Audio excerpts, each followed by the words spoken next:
Hello students, welcome to evidya assam. ইয়াৰ আগতে আমি class 4 লৈকে কৰিলো ৰিভিজন এক্সাৰসাইজ 1 ৰ আমি কোৱেশ্চন 5 ৰ পৰা কৰিবলৈ আহিছো। ইয়াৰ পিছত কোৱেশ্চনটো দিছে find the least numbers with which the following numbers are to be multiplied so that they become perfect square. মানে এই নাম্বাৰ কেইটাৰ লগত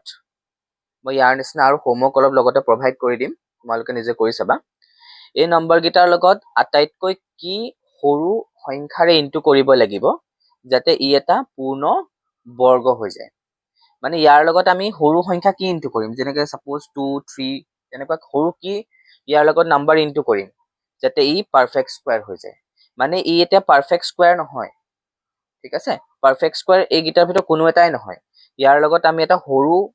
সংখ্যা এটা ইনটু কৰিব লাগিব, যিটো কৰিলে ই পাৰফেক্ট স্কয়াৰ হ'ব। সেই সৰু সংখ্যাটো আমি উলিয়াব লাগে। তো হেয়া কৰিব যাওঁতে প্ৰথমতে ইয়াৰ মৌলিক উৎপাদকীকৰণ কৰিব লাগিব, প্ৰাইম ফেক্টৰাইজেশ্যন কৰিব লাগিব। তাৰ পিছতে আমি গম পাম কোনটো সংখ্যা কমকে আছে। সো সলিউশনটো কৰিব গৈছো 1525।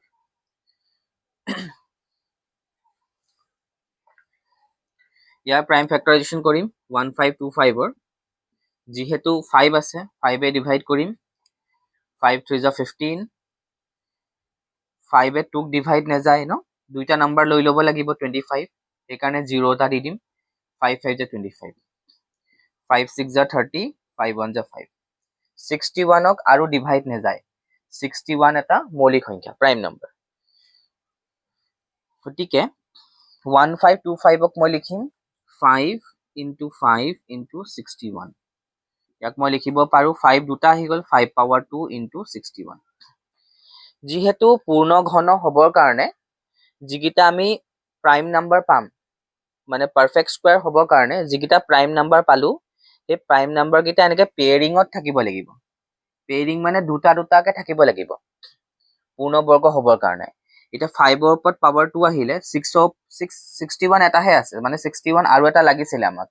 এতিয়া 61 এটা আছে, আমাক 61 ও এনেকে 2 লাগিলেহেঁতেন। 61 এটা কমি গ'ল মানে ইয়াত, ঠিক আছে। তো ইয়াক আটাইতকৈ সৰু সংখ্যা 61 এৰে ইনটু কৰিব লাগিব যাতে ই এটা পাৰফেক্ট স্কয়াৰ হৈ যায়, পূৰ্ণ ঘন হৈ যায়। কথাটো বুজি পালানে? যেহেতু আমি প্ৰাইম ফেক্টৰাইজেশ্যন কৰিছো, মৌলিক উৎপাদকীকৰণ কৰিছো, তো মৌলিক সংখ্যাবোৰৰ পেয়াৰিঙত থাকিব লাগিব, মানে জোৰত থাকিব লাগিব। তো 5 এটা প্ৰাইম নাম্বাৰ ন, 5 ৰ পেয়াৰিং আহি গৈছে 5 পাৱাৰ 2, যেনেকৈ 61 টো পাৱাৰ 2 থাকিবলগীয়া হ'লহেঁতেন। যেহেতু আৰু এটা 61 লাগিব, ইয়াত এটাহে আছে, সেইকাৰণে ইয়াক আটাইতকৈ 61 মানে কমি আছে, 61 এটা ইয়াক ইনটু কৰিলে ই পাৰফেক্ট স্কয়াৰ হৈ যাব, ঠিক আছে। ইয়াক আমি এনেকৈ লিখিব লাগিব। মই ফাৰ্ষ্ট কুৱেশ্যনটোৰ কাৰণে লিখি দিছো, বাকীবোৰ চব এনেকৈ লিখি গ'লেই হ'ল। The list number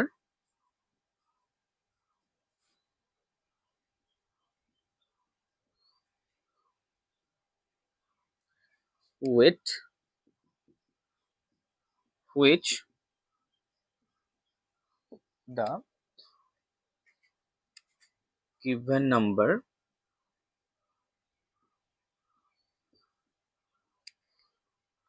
is to be the list number with which the given number is to be multiplied.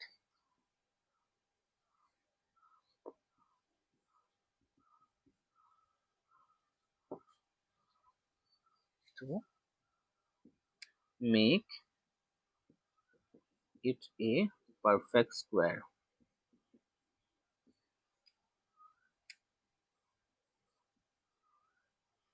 Is 61. এনেকৈ লাইনটো লিখি দিলে হৈ গ'ল শেষত। অসমীয়াটো আমি লিখিব পাৰিম 1525 ক পূৰ্ণ ঘন কৰিবৰ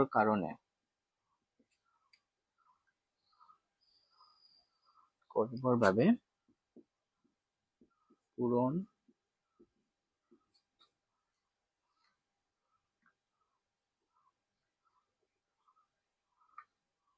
পূৰ্ণ ঘন নহয়, সৰি পূৰ্ণ বৰ্গ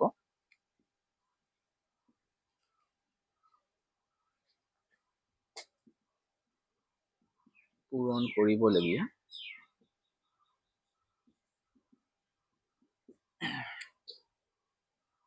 আটাইতকৈ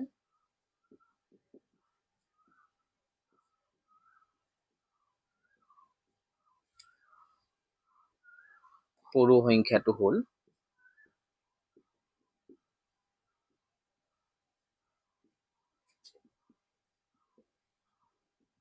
60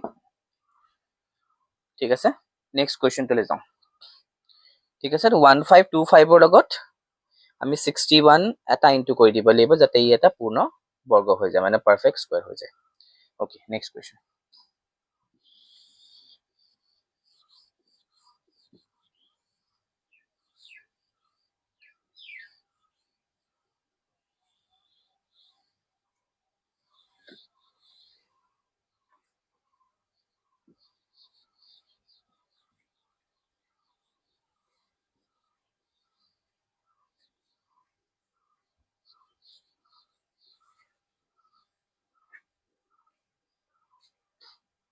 One 008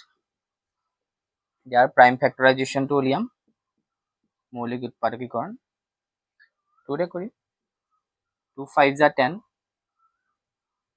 0 নামি আহিলে 2 4 যা 8 আকৌ 2 ৰে কৰিম 2 2 যা 4 2 দুগুণ 4 এক এটা তালে গ'ল 10 হৈ গ'ল ন 2 5 গুণ 10 2 দুগুণ 4 2 এগুণ 2 2 2 যা 4 2 6 যা 12 আকৌ কৰিম 2 6 যা 12 2 3 যা 6 3 এ কৰিম এতিয়া 2 ৰে নাযায় আৰু 3 2 যা 6 3 1 যা 3 3 7 যা ঠিক আছে 100 এটক আমি লিখিব পাৰিম 2 into 2 into 2 into 2 into 3 into 3 into 7 লাইনটো মই আকৌ লিখি নিদিও লাইনটো তোমালোকে আগৰটোৰ নিচিনাকে লিখিব পাৰিবা ইয়াত 2 2ৰ পেয়াৰিং বনি গ'ল ইয়াতো 2 দুটা আছিলে ইয়াৰো জোৰ বনি গ'ল 3ৰ জোৰ বনি গ'ল 7ৰ নবনিলে মানে ইয়াত 7 আৰু এটা থাকিব লাগিছিলে এনেকে 7 আৰু এটা থাকিব লাগিছিলে তেতিয়া আমি 7 পাৱাৰ 2 লিখিলো হেতেন তেতিয়া ই এটা পাৰফেক্ট স্কয়াৰ পূৰ্ণ বৰ্গ হ'লহেতেন যেহেতু এতিয়া 7 টো নাই 7 কমি আছে এই কাৰণে 7 আৰু এটা ইয়াৰ লগত ইনটু কৰি দিব লাগিব যাতে ই পাৰফেক্ট স্কয়াৰ হৈ যায় ঠিক আছে নেক্সট কোৱেশ্চনটো 2028 তো ইয়াত আমি 7 ইনটু কৰিব লাগিব ইয়াৰ লগত আগৰ নিচিনাকৈ লাইনটো লিখিলে হ'ল 2028 এটো মই ৰাফ কৰি দিছো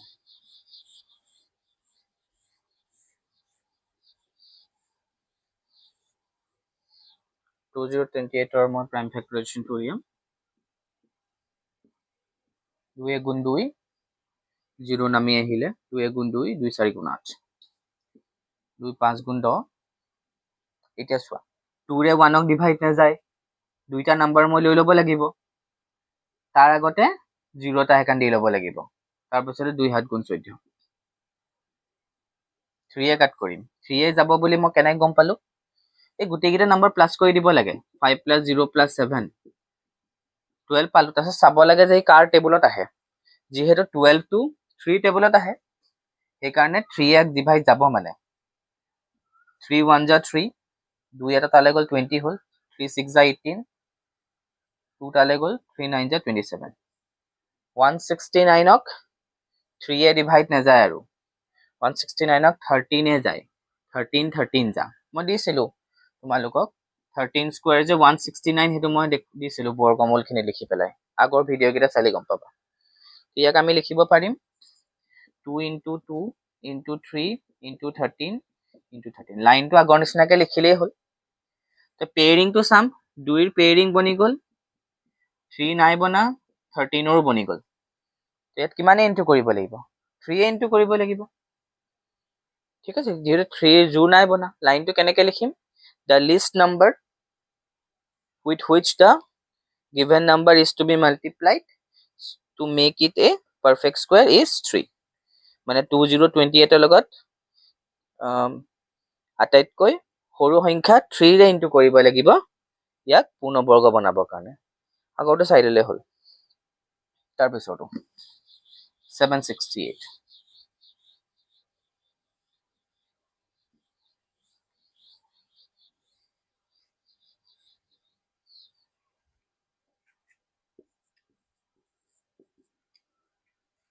768 ৰ প্ৰাইম ফেক্টৰাইজেশ্যনটো কৰিম যেহেতু 8 আছে আচ্ছা এটা কথা মই এখিনতে কৈ দিছো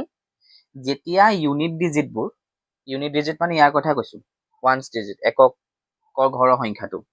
যেতিয়া 0 থাকিব 2 থাকিব 8 থাকিব 4 থাকিব 6 8 থাকিব যেতিয়া এইকেইটা নাম্বাৰ থাকিব নহয় ইউনিট ডিজিট তেতিয়া আমি সদায় 2 ৰে ডিভাইড কৰিম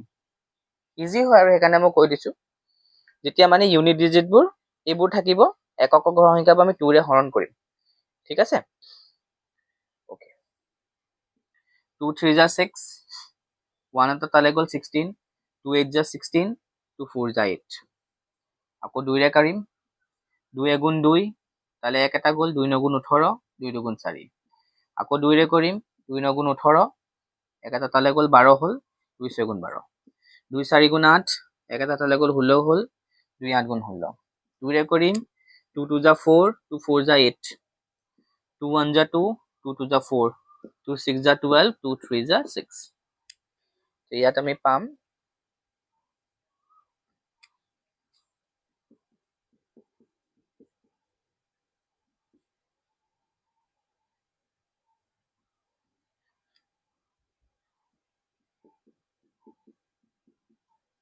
ওকে ঠিক আছে দুইটা 2 ৰ পৰা পেয়াৰিং বনিলে ইয়াৰ পৰা পেয়াৰিং বনিলে 2 এটা মই কমকে লিখিলো চাগে 1 2 3 4 5 6 7 আৰু এটা কমকে লিখিলো মই 2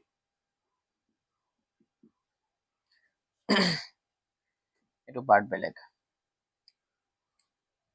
তো এই দুইটা 2 ৰ পৰা 2 স্কয়াৰ এই দুইটাৰ পৰা 2 স্কয়াৰ এই দুইটাৰ পৰা 2 স্কয়াৰ এই দুইটাৰ পৰা 2 স্কয়াৰ 3 এটাই থাকিলে মানে 3 ৰ জোৰ নবনিলে আমাক আৰু এটা 3 লাগিলেহেঁতেন তেতিয়াহে ই পাৰফেক্ট স্কয়াৰ হ'লহেঁতেন মানে ইয়াৰ লগত আমি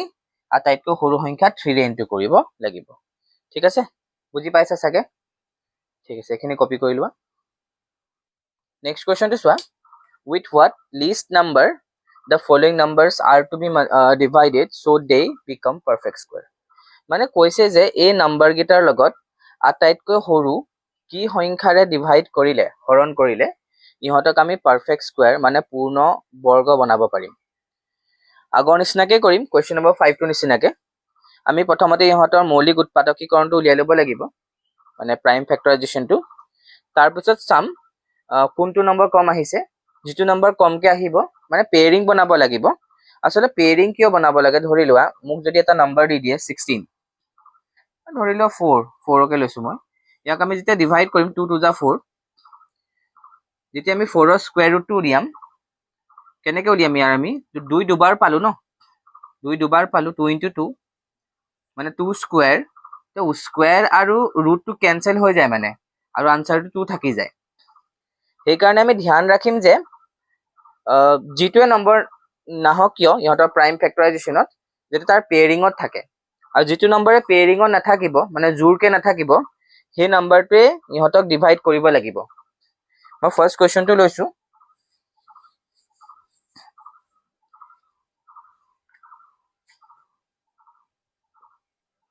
468 ইয়াৰ প্ৰাইম ফেক্টৰাইজেশ্যনটো উলিয়াই লওঁ ফাৰ্স্টত 468 ৰ 8 থাকিলে 2 ৰে ডিভাইড কৰিম 2 2 যা 4 2 3 যা 6 2 4 যা 8 2 1 যা 2 আকৌ 2 এগুণ দিম এক এটা তালে গ'ল 2 7 গুণ 14 7 আছে ন 1 + 1 2 2 + 7 9 9 মানে 3 টেবলত আহে 3 এ ডিভাইড যাব 3 3 যা 9 2 এটা তালে গ'ল 27 হ'ল 3 9 যা 27 3 এ ডিভাইড কৰিম 3 1 যা 3 3 3 যা 9 ইয়াত আমি 2 দুটা পালো ইনটু 3 ও দুটা পাইছো ইনটু 13 এটা পাইছো মানে এই নম্বৰটো পাৰফেক্ট স্কয়াৰ মানে পূৰ্ণ বৰ্গ নোহোৱাৰ মেইন কাৰণটোৱে হলি 13 টো কাৰণ 13 জোৰত নাই জোৰ মানে দুটা ইয়াক জোৰত আনিবৰ কাৰণে আৰু এটা 13 আমাক লাগিব বাকি কিটা ঠিক আছে, জোৰত আছে, পেয়াৰত আছে, 13 টো পেয়াৰত নাই। তো ইয়াক আমি যদি 13 টো ইয়াৰ পৰা যদি আঁতৰাই দিওঁ এনেকে, আচ্ছা 13 টো আঁতৰাবৰ কাৰণে আমি কি কৰিম, যদি 13 এ ডিভাইড কৰি দিওঁ তো 13 কেনসেল হৈ যাব, বাকি নম্বৰটো থাকি যাব, যাৰ কাৰণে এই নম্বৰটো কি হৈ যাবগে, পাৰফেক্ট স্কোয়াৰ হৈ যাবগে। 2 স্কোয়াৰ 4 ইনটু 3 স্কোয়াৰ 9, 4 9 যা 36, 36 টো এটা পূৰ্ণবৰ্গ হয়, পাৰফেক্ট স্কোয়াৰ হয়। কিন্তু আজি 13 টো আহিছে, 13 টো আহিছে, তো ইয়াক আমি পাৰফেক্ট স্কোয়াৰ বনাবৰ কাৰণে 13 টো আঁতৰাই দিব লাগিব। 13 টো আঁতৰাবৰ কাৰণে আমি কিহেৰে ডিভাইড কৰি দিব লাগিব, 13 এৰে। সেইটোকে মই তোমালোকক কৈছো যে যিটো নাম্বাৰে এবাৰ আহিব বা জোৰত নাহিব, পেয়াৰত নাহিব, পেয়াৰিঙত নাহিব, সেই নাম্বাৰটোৱে ডিভাইড কৰি দিলেই হ'ল। ঠিক আছে,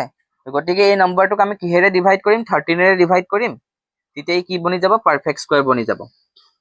এটা লাইনটো কেনেকে লিখিবা তোমালোকে, মই এটাৰ কাৰণে লিখি দেখুৱাই দিম। দ্য লিষ্ট, মই এফালে লিখি দিছো, তলতে লিখি দিছো, the least number with which the given number is to be divided to make it a perfect square is কিমান পালো, 13, এনেকে লিখিব লাগিব। বাকি কোৱেশ্চন কেইটাৰ কাৰণে মই নিলিখো, তোমালোকে ইয়াত হলাই দিলেই হ'ল। অসমীয়া যদি মই লিখিবলৈ যাওঁ, পূৰ্ণ ঘন পূৰ্ণ বৰ্গ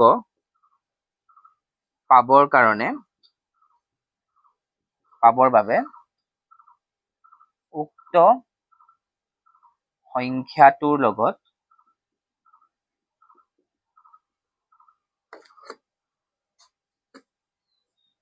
হৰণ কৰিবলগীয়া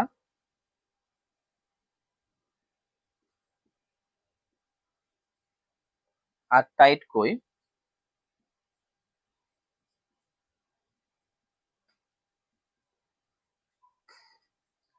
সৰু সংখ্যাটো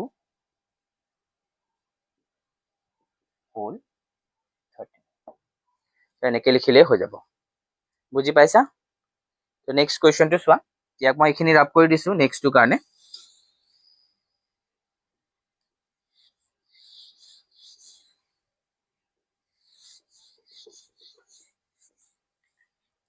নেক্সট অকণ ফাষ্ট কৰিম, 1584, ইয়াৰ প্ৰাইম ফেক্টৰাইজেশ্যনটো উলিয়াম।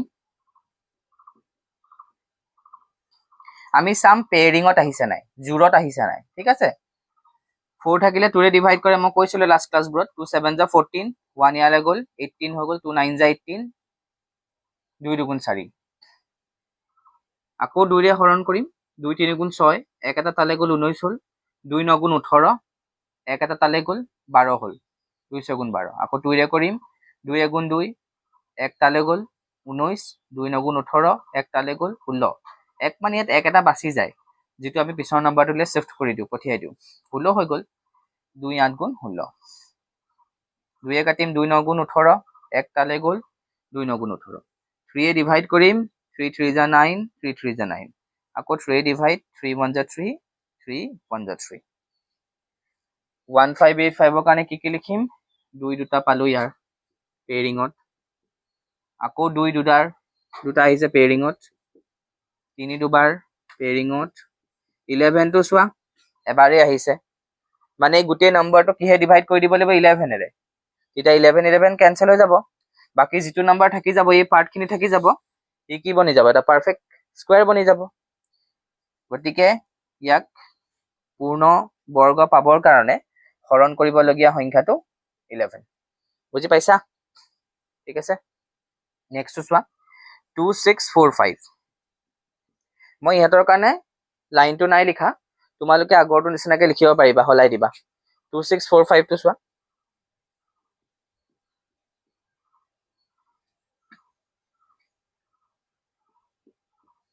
5 থাকিলে যেতিয়া এককৰ ঘৰৰ সংখ্যাটো 5 হ'ব কিহেৰে ডিভাইড কৰিম তেতিয়া 5 এৰে ডিভাইড কৰিম ন তেতিয়া 5 এৰে ডিভাইড কৰিম 2645 5 প্ৰথমটোকটো নাযায় দুইটাই লৈ লম 5 5 যা 25 1 তালে গ'ল 5 2 যা 10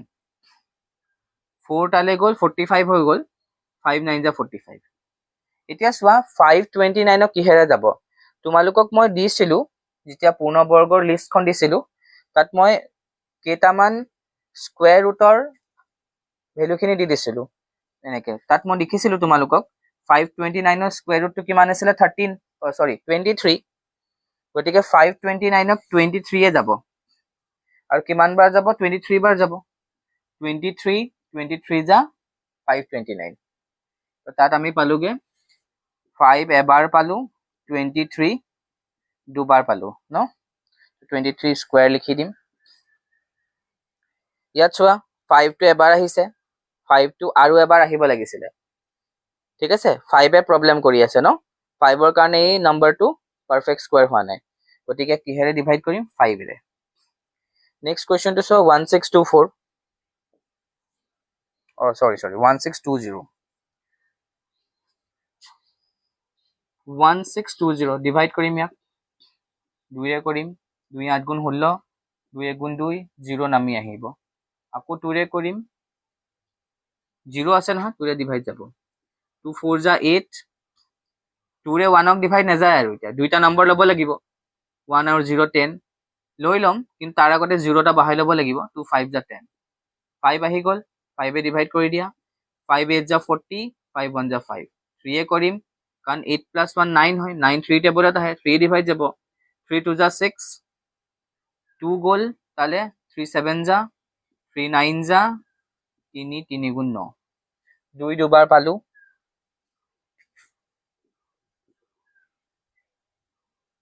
5 এবাৰ পালো 3 দুবাৰ আকৌ 3 দুবাৰ পালো তো 3 খিনি পেয়াৰিঙত আছে জোৰত আছে ঠিক আছে 3 প্ৰবলেম নাই 2 টোৰো প্ৰবলেম নাই প্ৰবলেম হল 5 টোৰ কাৰণ 5 এবাৰ আহিছে গতিকে গোটেই নম্বৰটোক 5 ৰে ডিভাইড কৰি দিব লাগিব তেতিয়াহে 1620 টো পূৰ্ণ ঘন মানে পাৰফেক্ট স্কয়াৰ বনিব ঠিক আছে কপি কৰি লোৱা নেক্সট টুলে মুভ কৰিম তাৰ পিছত কোৱেশ্চন নম্বৰ 7 টো চোৱা তলৰ দশমিক সংখ্যাবোৰৰ বৰ্গমূল নিৰ্ণয় কৰা মানে স্কয়াৰ ৰুট উলিয়াব লাগে বৰ্গমূল এই সংখ্যাখিনিৰ ন দশমিক সংখ্যাখিনিৰ ঠিক আছে ডেসিমাল নম্বৰবোৰৰ ডিভিজন মেথডটো এপ্লাই কৰি পেলাই উলিয়াম ফাৰ্স্ট কোৱেশ্চনটো লৈ লৈছো স্কয়াৰ ৰুট 12.25 ফাৰ্স্ট বক্স বনাই লবা আগতে তোমালোকে কৰিছা ডিভিজন মেথডটো ক্লাস 8 ত আছিল আচ্ছা তাৰ সেকেন্ড স্টেপটো হল পেয়াৰিং কৰি লবা জোৰ কৰি লবা দুটা দুটাকে এটা ফাৰ্স্ট নম্বৰটো হল 12 ইয়াক আমি ডিভাইড কৰিব লাগিব এটি ইয়াক এনেকুৱা এটা নম্বৰ ডিভাইড কৰিব লাগিব হে নম্বৰটোৰে হিমান যাৰ ইনটু কৰি হয় 12 পাব লাগিব নহলে ইয়াৰ ওচৰৰ একেবাৰে ওচৰৰ সংখ্যাটো পাব লাগিব মানে ধৰি লোৱা ইয়াক যদি মই 4 এ ডিভাইড কৰো নহয় মই 4 যা দিব লাগিব 4 যা কিমান 16 এটো নিয়ম হয় মানে যদি মই 2 ৰে ডিভাইড কৰো 2 যা 3 এ কৰিলে 3 গুণ এনেকুৱা নহয় যে তুমি 4 এ ডিভাইড কৰিছা 4 ইয়াত 3 গুণ দি দিলা 4 3 গুণ 12 হেতু নহয় 4 এ ডিভাইড কৰিলে 4 যা মানে 4 গুণ দিব লাগিব ঠিক আছে বুজি পাইছা ন কথাটো আৰু হেয়া কৰি পেলাই হয় তুমি 12 টো পাব লাগিব নহলে 12 টোৰ ওচৰৰ এটা সংখ্যা পাব লাগিব একেবাৰে ওচৰৰ সংখ্যা হ'ব লাগিব তো মই দেখিছো 12 যদি মই 2 ৰে ডিভাইড কৰো 2 যা 4 হয় হল যদি 3 এ ডিভাইড কৰো 3 যা 9 হয় আৰু 4 এ যদি ডিভাইড কৰো 4 যা 16 হ'ব ন 16 টো ল'ব নোৱাৰো যেহেতু ইয়াতকে ডাঙৰ হৈ যাব আৰু 2 টো মই ল'ব নোৱাৰিম যেহেতু বহুত সৰু হৈ যাব মই কোনটো লম 3 যা 9 মানে ইয়াক আমি 3 এ ডিভাইড কৰিব লাগিব বুজি পাইছা নে কেনেকৈ কোনটো একাক ডিভাইড কৰিব লাগিব আমি হে নম্বৰটোৰে ডিভাইড কৰিম যেটো নম্বৰে হিমান যাৰ ইনটু কৰি 12 পাব লাগিব হয় তাতকে সৰু পাব লাগিব ঠিক আছে তো 3 এ কৰিম 3 যা 9 নেক্সট স্টেপটো হল মাইনাস 12 minus 9 3 তাৰপিছত নেক্সট ডেচিমেল ইয়ালৈ গুচি আহিব তাৰপিছত এইকেইটা নম্বৰ নমাই দিবা নেক্সট ষ্টেপটোত কি কৰিবা এই দুটা নম্বৰ প্লাছ 3 plus 3 6 এতিয়া হি আকৌ নিচিনা ৰুল মানে 6 ৰ লগত এনেকুৱা এটা নম্বৰ ল'ব লাগিব লোৱাৰ পিছত যিটো টোটেল নম্বৰ বনিব ইয়াত যিটো নম্বৰ লৈছিলা সেই হিমান জাৰে ইয়াত দিব লাগিব মানে যদি ইয়াত 2 লৈ লোৱা নহয় 2 যা দিব লাগিব যদি মই 3 লৈ লওঁ ইয়াত 3 যা দিব লাগিব বুজি পাইছা তোমালোকে যদি মই ইয়াত 4 লৈ লওঁ ইয়াত 4 যা দিব লাগিব হল আৰু হেয়া কৰি হয় এই নম্বৰটো পাব লাগিব নহলে ইয়াতকে সৰু পাব লাগিব ঠিক আছে তো যেহেতু ইয়াত 5 আছে তো মই 5 এটা দি চাওঁ 5 দিলে কিমান হৈ যাব 65 ইয়াতো মই কিমান দিব লাগিব তেতিয়া 5 যা দিব লাগিব দুইটা ইনটু কৰি চাওচোন এটো পাও না পাও 65 into 5 5 5 যা 25 2 carry 5 6 যা 30 plus 2 32 পাইছো ঠিক আছে মানে 5 দিব লাগিব ইয়াত হেতু বস্তু উলিয়াবলে বহুত ভালে অংকবোৰত আগৰ নম্বৰটো দেখিলে গম পাই যায় যে 5 পাব কাৰণে 5 into 5 হ'ব লাগিব ন ঠিক আছে তো 65 5 যা 325 বুজি পাইছা সকে 0 পালো মানে আমাৰ আনসাৰও পাই গলো তো 12.25 ৰ আনসারটো হ'ব 3.5 বুজি পালা সকে এটা নেক্সট অংক কিটা অকমান মই ফাস্ট কৰিম নাম্বার 2 root over 24.01 বক্স বনাই লবা 24.01 পেয়াৰিং কৰি লবা 24 আছে 4 4 যা 16 তেনেকে এনেকুৱা নহয় যে 4 6 গুণ 24 4 6 যা 24 আছে বুলি 4 লগত 6 যা দি দিব নোৱাৰা হিমান যায় দিব লাগিব মাইনাস কৰিম 8 আহিব ডেসিমাল পালোগে ইয়াত গুছি যাব এটোটা নমাই দিবা নেক্সট এটো ইয়াৰ লগত প্লাস হৈ যাব বহুত ইজি এবাৰ শিকি যোৱাৰ পিছত বহুত ইজিলি কৰি পাৰিবা 4 plus 4 কিমান হৈ যাব 8 হৈ গৈছে ইয়াত এতিয়া 1 আছে ন 9 9 যা 81 হয় তো মই 9 যা দি চাও নেকি ইয়াত যদি 9 যা দিও এটোটো 9 দিব লাগিব এটা 89 into 9 কৰি চোৱা হৈছে নেকি 9 9 যা 81 8 carry 8 9 যা 72 plus হৈছে বহুত ইজি মই কেটামান হোমৱৰ্ক দি দিম কৰিবা ঠিক আছে আমাৰ আনসাৰ হ'ব ইয়াৰ 4.9 নেক্সট নাম্বাৰ 3 টু চোৱা এটো অকমান ওপৰলে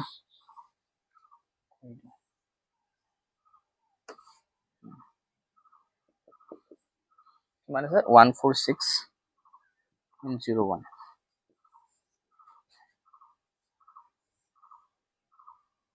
146.01 পেয়াৰিং কৰিবা ইয়াত আকৌ 1 আছে ন এটো একলে পৰি গল 1 টো 1 1 যা 1 এই দুটা প্লাস এটো ইয়াৰ লগত কিমান পাম 2 তাৰপিছত 46 নমাই দিব পাৰিম 2 লগত এটা নাম্বাৰ লাগিব যেটো হিমান যা দিয়াৰ পিছত এটো উছৰ পাব লাগিব 2 যা দি দিয়া তে 22 2 যা কিমান হৈ যাব 44 বুজি পাইছা তোমালোকে ইয়াত 2 যা দিলে টোটাল নাম্বাৰ কিমান হৈ যাব 24 22 22 into 2 44 ঠিক আছে মাইনাস কৰিম 2 নামিলে এতিয়া ডেসিমেল পালো ডেসিমেললে পঠিয়াই দিম এই দুটা নাম্বাৰ ইয়াত নমাই দিম হৈছে ওকে তাৰপিছত 146 আচ্ছা এটো 41 আছিল দে সৰি হা এটো 41 আছিল তাকে ভাবিছো মই 4 আচ্ছা 241 পালো ন এতিয়া 22 লগত নতুন ৰিসেন্টলি দিয়া নাম্বাৰ কিমান আছিল 2 প্লাস হৈ যাব 24 ইয়াত এটা নাম্বাৰ লাগে যেটো ইয়াত দিয়াৰ পিছত হিমানজা দি পেলাই 241 মিলি আছে 1 যা দি দিয়া 241 1 যা 241 0 হ'ল এই আনসার আমি কিমান পালো 12.9 1 next to swa number 4 to 102.41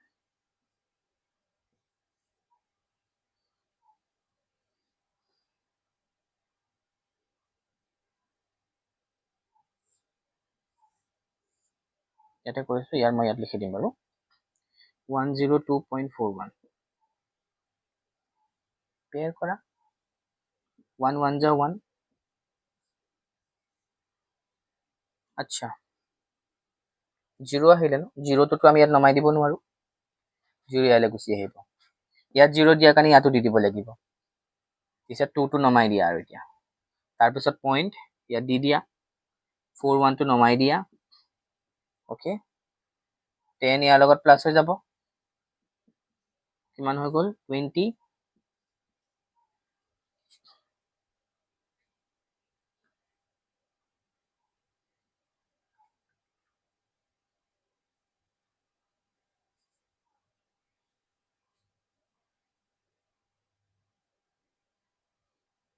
0 plus 0 20 হৈ গল ন এটো 0 1 আছিল সৰি দেই এটো 102 0 1 হয় মই কাৰেকশন কৰি দিছো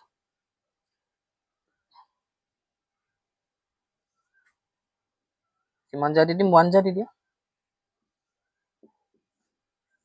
ইয়াৰ আনসাৰ হৈ যাব 10.1 মোৰ মিস্টেক হৈ আছিল এটো বুকত চাই লবা 102.01 আছিল ঠিক আছে বুজি পাইছা কেইটামান মই হোমৱৰ্ক দি দিছো তোমাকে ঘৰত কৰিবা ইয়াৰ নিচিনাই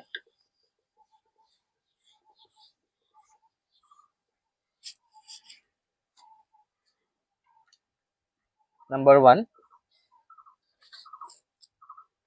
2116 number 2 4761 number 3 576 এটা ডেসিমাল নাই আৰু হে ইজি হ'ব কৰিবলে ডিভিজন মেথডৰে কৰিবা 6084 ওকে কপি কৰি লোৱা নেক্সট কোৱেশ্চন লৈ যাম নেক্সট কোৱেশ্চনটো চোৱা এমসিকিউ কোৱেশ্চন হয় বহুত ইজি এইখিনি কোৱেশ্চন মই একেলগতে কভাৰ কৰি দিছো which of the following is a square of an odd natural number মানে এই নাম্বার গিটা যে দিছে এই নাম্বার গিটা কোনটো অযুগ্ম সংখ্যাৰ বৰ্গ হয় ফাৰ্স্ট কোৱেশ্চনটো চোৱা 256 টো কাৰ বৰ্গ হয় 16 ৰ মই দিছিলো লিষ্টখন মই দি দিছিলো তোমালোকক হয়নে 169 টো কাৰ বৰ্গ হয় 13 ৰ হয় দিছিলো 546 টো বৰ্গ নহয় কোনো নম্বৰৰ পাৰফেক্ট স্কয়াৰ নহয় লিষ্টখন চালে গম পাবা মই ইন্ট্ৰোডাকশনতে দি দিছিলো 546 টো কোনো সংখ্যাৰে বৰ্গ নহয় ঠিক আছে 754 টো নহয় তো আনসাৰ হ'ব আমাৰ 169 কাৰণ 169 টো 13 ৰ বৰ্গ আৰু 13 টো এটা অযুগ্ম সংখ্যা ঠিক আছে নেক্সট কোৱেশ্চনটো লৈ আহো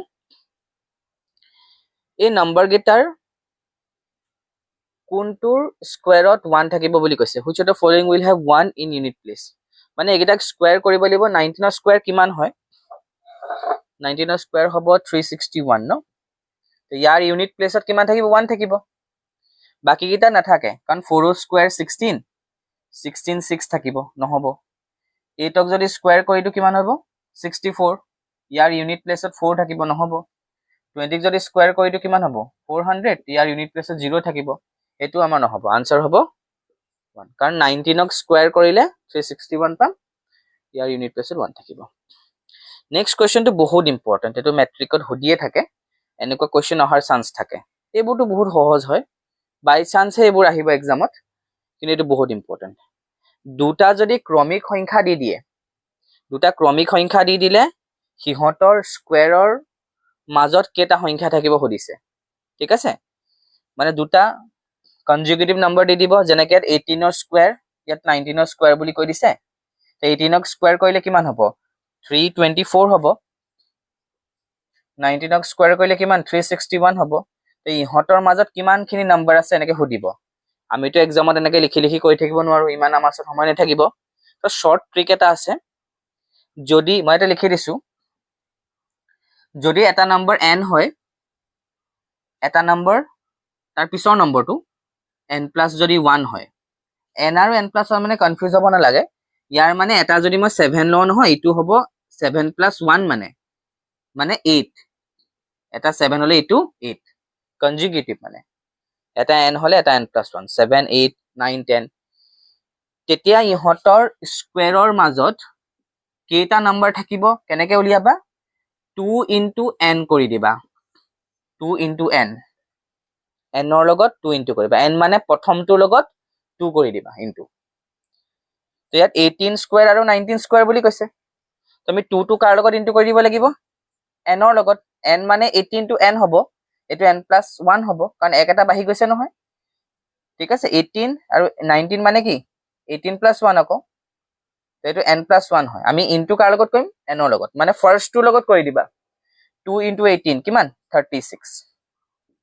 তেনেকৈ কৰিবা। আচ্ছা, যদি মোক সোধে 16 স্কুৱেৰ আৰু 17 স্কুৱেৰৰ মাজত কিমান নম্বৰ থাকিব, তেতিয়া কেনেকৈ কৰিবা? তেতিয়া ইয়াৰ লগত ফাৰ্ষ্টটোৰ লগতে কৰি দিবা, সৰুটোৰ লগত। 2 into 16 কিমানটা থাকিব? 32টা। ঠিক আছে, যদি তোমালোকক সোধে 32 আৰু 33 স্কুৱেৰৰ মাজত কেইটা নম্বৰ থাকিব, কি কৰিবা? 2 into ফাৰ্ষ্ট যিটো সৰু তাৰ লগত ইনটু কৰি দিবা। 2 2 যা 4, 2 3 গুণ 6 64টা থাকিব। বুজি পাইছা? ওকে, নেক্সটটোলৈ যাওঁ। Which of the following is a perfect square? এইকেইটাৰ ভিতৰত কোনটো স্কুৱেৰ ইজ নট এ? নহয়, নট এটো থাকি গ'ল, ইজ নট এ। এই নম্বৰ কেইটাৰ ভিতৰত কোনটো পাৰফেক্ট স্কুৱেৰ নহয়? আচ্ছা, পাৰফেক্ট স্কুৱেৰ হ'ব কাৰণে ইউনিট ডিজিট কেইটা কি কি হ'ব লাগিব মই তোমালোকক কৈছিলো। ইউনিট ডিজিট কেইটা কি কি হ'ব লাগিব? ডাবল জিৰ' থাকিব লাগিব, মানে এককৰ ঘৰত দুটা জিৰ' থাকিব লাগিব, তেতিয়াহে পাৰফেক্ট স্কুৱেৰ হ'ব, পূৰ্ণ বৰ্গ হ'ব। 1 থাকিব লাগিব, 4 5 6 আৰু 9 থাকিব লাগিব। এইকেইটা নম্বৰ থাকিলেহে ই পাৰফেক্ট স্কুৱেৰ হ'ব। এতিয়া 441ত 1 আছে, পাৰফেক্ট স্কুৱেৰ হ'ব পাৰে, আৰু হয়ও। 441 টো 21ৰ পাৰফেক্ট স্কুৱেৰ হয়। 572 টো 2 আছে ইউনিট ডিজিট, দেখিছা নহয়? এককৰ ঘৰৰ সংখ্যাটো 2 হয়, ই কেতিয়াও পূৰ্ণবৰ্গ হ'ব নোৱাৰে। আমাৰ কুৱেশ্যনটো আনসাৰ 2 হ'ব। ঠিক আছে, 2 নাই নহয় ইয়াত। ঠিক আছে, এইকেইটা নম্বৰ থাকিব মানে যদি পূৰ্ণবৰ্গ হয়। বুজি পাইছা? 576 পূৰ্ণবৰ্গ হয়, কিহৰ হয়? 24। 429 টো পূৰ্ণবৰ্গ নহয়, ঠিক আছে, কিন্তু 9 থাকিলে কিছুমান এনেকুৱা নম্বৰ আছে, 9 থাকিলে পূৰ্ণবৰ্গ হোৱাৰ চান্স থাকে, পাৰফেক্ট স্কুৱেৰ হোৱাৰ চান্স থাকে। ঠিক আছে, কাৰণ 9ৰ পাৰফেক্ট স্কুৱেৰ 3 হয় ন। নেক্সট কুৱেশ্যনটো চোৱা, যদি 2025 ইয়াৰ স্কুৱেৰ ৰুটটো বৰ্গমূলটো 45, তেতিয়াহ'লে ইয়াৰ কিমান হ'ব? মানে দশমিকটো দুটাৰ আগত বহাই দিলে, দেখিছা নহয়? ইয়াৰ শ্বৰ্ট ট্ৰিকটো হ'ল, যদি পাৰফেক্ট স্কুৱেৰটোৰ ভিতৰত মানে বৰ্গমূলটোৰ ভিতৰত স্কুৱেৰ ৰুটটোৰ ভিতৰত দুটাৰ আগত ডেচিমেল বহাইছে, তেতিয়াহ'লে ইয়াৰ আনচাৰটোৰ এটাৰ আগত বহাবা। এটা মানে এইটো আনচাৰ 4.5। নহ'লে তোমালোকে ডিভিজন মেথডটো দি উলিয়াবগে লাগিব। মই যে ইয়াৰ আগৰ কুৱেশ্যনখিনি কৰাইছিলো, ডিভিজন মেথডটোৰে উলিয়াবগে লাগিব। নহ'লে শ্বৰ্ট ট্ৰিক এইটো। শ্বৰ্ট ট্ৰিকটো এনেকুৱা যে সংখ্যাটোৰ ইয়াৰটোৰ আমাক দিয়ে দিছে 45, অ'কে, আৰু ইয়াৰটো এই সংখ্যাটোৰ দুটাৰ আগত ডেচিমেল বহাই দিলে ইয়াত চোৱা। ঠিক আছে, এই সংখ্যাটোৰ যদি দুটাৰ আগত বহাইছে বৰ্গমূলটোৰ ভিতৰত, তেতিয়াহ'লে ইয়াৰ আনচাৰটোত এটাৰ আগত বহাবা। যদি ইয়াৰ 4টা আগত বহালেহেঁতেন, আমি আনচাৰটো দুটাৰ আগত বহালোহেঁতেন। মানে ধৰি লোৱা তোমাক যদি ইয়াৰ সোধে, মই এনে এক্সাম্পল এটা লৈছো আৰু, ঠিক আছে, ধৰি লোৱা 1 2 3, এনে এক্সাম্পল এটা লৈছো দেই, 6 দিছে যেনিবা। যদি ইয়াত আৰু ইয়াৰ স্কুৱেৰ ৰুটটো যেনিবা ধৰি লোৱা 61 যেনিবা, এনে লৈ লৈছো। এতিয়া 3টাৰ আগত যদি ডেচিমেল বহাই দিয়ে, অ'কে,